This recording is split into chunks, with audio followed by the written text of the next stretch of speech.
Pemirsa, pasar Tanah Abang sepi diduga kuat karena konsumen beralih ke belanja online, baik ke e-commerce maupun social commerce.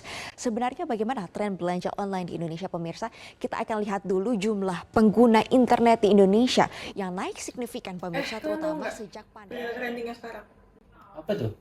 itu loh yang pedagang offline yang dia ngalami kerugian dan hampir nutup gerainya karena dia nggak bisa bersaing sama pedagang online kayak online shop gitu. Contohnya tuh kayak UMKM yang ada di Pasar Abang. Oh, yang itu ya, yang di Tanah Abang itu ya. Iya. Kemarin aku ada baca berita juga tentang Tanah Abang banyak gerai yang tutup karena omset mereka itu per bulannya terus menurun dikarenakan banyak sekarang pedagang-pedagang nggak buka lagi toko offline tapi melalui online saja. Iya benar. Artinya yang awalnya dia buka toko, artinya dia biaya sewa, dia udah nggak bayar sewa lagi, jadinya barang-barang yang dijual online itu lebih murah gitu. Kok bisa gitu? Ya bisa lah. Ini era digital, dimana-mana bisa mengakses lebih mudah dari handphone. Apa aja yang kalian mau, apa aja yang kalian pengen, itu bisa aja dipesan dari handphone, dari aplikasi, itu gampang. Bener banget, bener banget. Sekarang para konsumen ini ya ingin berbelanja, ingin membeli sesuatu aja. Sekarang udah malas lah di toko offline. Lebih mending dia membeli suatu barang, suatu kebutuhan dia melalui online. Karena apa? Lebih mudah, praktis, dan menghemat biaya juga seperti itu. Itu kasian nggak sih sama yang pedagang nih yang kayak udah tua gitu kan? Mereka mana paham tuh cara menggunakan aplikasi-aplikasi online gitu. Apalagi untuk memegang HP saja mereka sulit gitu, kayak menggunakan HP aja mereka sulit. Apalagi harus memakai aplikasi online gitu kan untuk menjual barangnya. Oke, jadi Dian, kita nih era digital. Semua harus bisa yang namanya menggunakan smartphone. Mau dia umur 50-an, 60-an, lansia, anak muda, itu tuh harus bisa.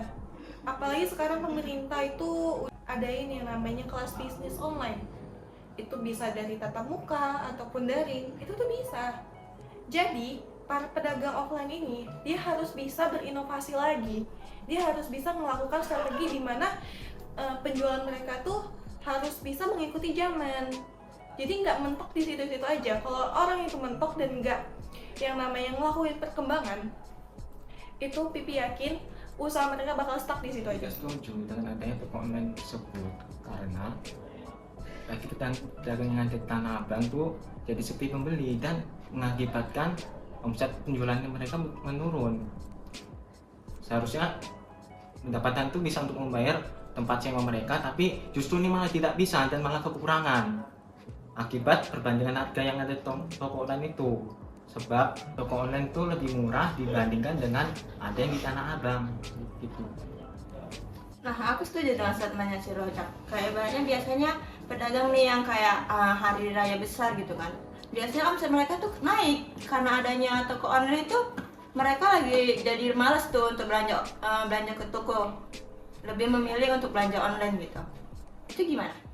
Ya pastinya mau nggak mau, suka atau tidak suka, penjual di Tanah Abang tuh pastinya harus melakukan manajemen perubahan. Yang awalnya dia hanya berjualan offline, dia harus mengikuti perubahan jualan online.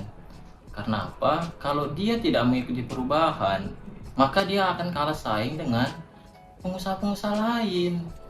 Tapi kan toko online juga itu banyak kasus penipuan, kayak barang brand yang dijual dengan harga murah dan juga material yang nggak sesuai sama yang ada di foto.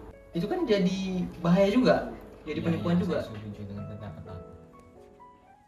Nah ya benar, kayak aku tuh pernah berpengalaman nih kan, kayak membeli suatu barang.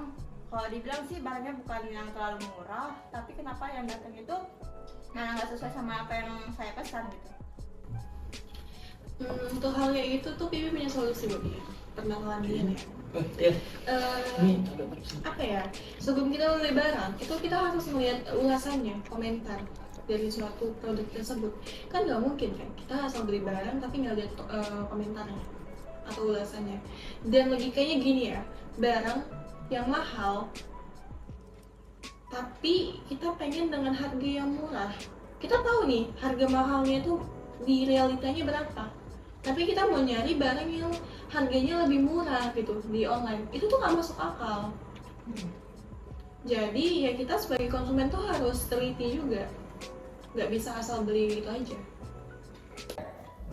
Oke, aku setuju dengan pendapat kalian. Kalau saran dari aku, pedagang tanah abang itu harus beralih ke digital. Yang tadinya mereka hanya berjualan secara offline, mereka harus berjualan juga secara online supaya toko mereka tersebut berkembang dan mendapatkan keuntungan yang lebih besar lagi. Gimana kalau menurut kalian? Betul sih, kalau menurutku kayak pedagang-pedagang UMKM yang ada di Tanah Abang tuh perlu melakukan manajemen perubahan, ngikutin tren kayak dari offline ke online gitu, atau melakukan ya yang ngikutin perkembangan lah gitu. Menurut kalian? Tapi aku lihat kayak aku udah ngomong sebelumnya ya, para pedagang-pedagang yang di Tanah Abang itu orang itu sudah jualan di online bukan hanya offline. Artinya mereka sudah melakukan manajemen perubahan.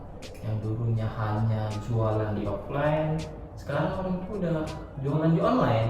Tapi masalahnya orang itu tidak mampu bersaing dengan pedagang-pedagang online yang sebelumnya. Mungkin karena kurangnya marketing ya, atau promosi mereka, atau pengikut followersnya sudah lebih kenal dengan yang sebelumnya, makanya orang itu omsetnya pun tidak lebih besar dari yang pedagang online sebelumnya. Apalagi sekarang perusahaan mereka langsung menjualkan ke konsumen, nggak langsung perusahaan kayak reseller atau pemasok baru konsumen. Orang itu perusahaan langsung konsumen. Jadi reseller ini kan orang itu nggak main quantity, artinya sudah pasti kalah harga dengan perusahaan. Apalagi sekarang kita lihat ya, banyak sekarang impor, barang-barang impor yang sangat-sangat menghancurkan UMKM ya, sangat-sangat menghancurkan. Nah, sekarang jangankan pedagang UMKM, sekelas PT aja, kayak PT kayak contohnya Sritex itu aja sekarang udah mengalami bangkrut ya kan. Apalagi UMKM dengan barang-barang impor itu imbasnya sangat-sangat besar sih. Nah, seperti itu. Oke, menurutku pedagang-pedagang UMKM yang ada di Tanah Abang tuh harus adanya melakukan kerjasama dengan berbagai pihak seperti asosiasi usaha atau startup agar mereka bisa dapat mempercepat proses transformasi digitalnya yang ada di Tanah Abang itu, agar juga usaha mereka bisa berkembang. Betul. Kalau saran dari aku sih, UMKM di Tanah Abang harus melakukan yang namanya inovasi produk yang lebih baik dan unik lagi, supaya para konsumennya itu lebih tertarik sama UMKM mereka. Jadi mereka bisa dapat bersaing dengan pedagang online yang lain. Oh, berarti harus melakukan inovasi lah ya, harus melakukan perubahan lah, harus gimana orang itu menjajalkan jualan mereka lebih menarik lah ya. Benar, kayak yang saya bilang tadi, harus melakukan manajemen perubahan. Ya benar. Karena mau nggak mau, zaman itu semakin berkembang, dimana semua digital bakalan menguasai dunia kan. Jadi kalau misalnya mereka nggak ngikutin itu, otomatis usaha mereka bakalan Tutup ya, benar. stop di situ. Benar. Oke, sekitar dari kami. Sampai jumpa dan terima kasih. See you. Thank you, boss. Selesai.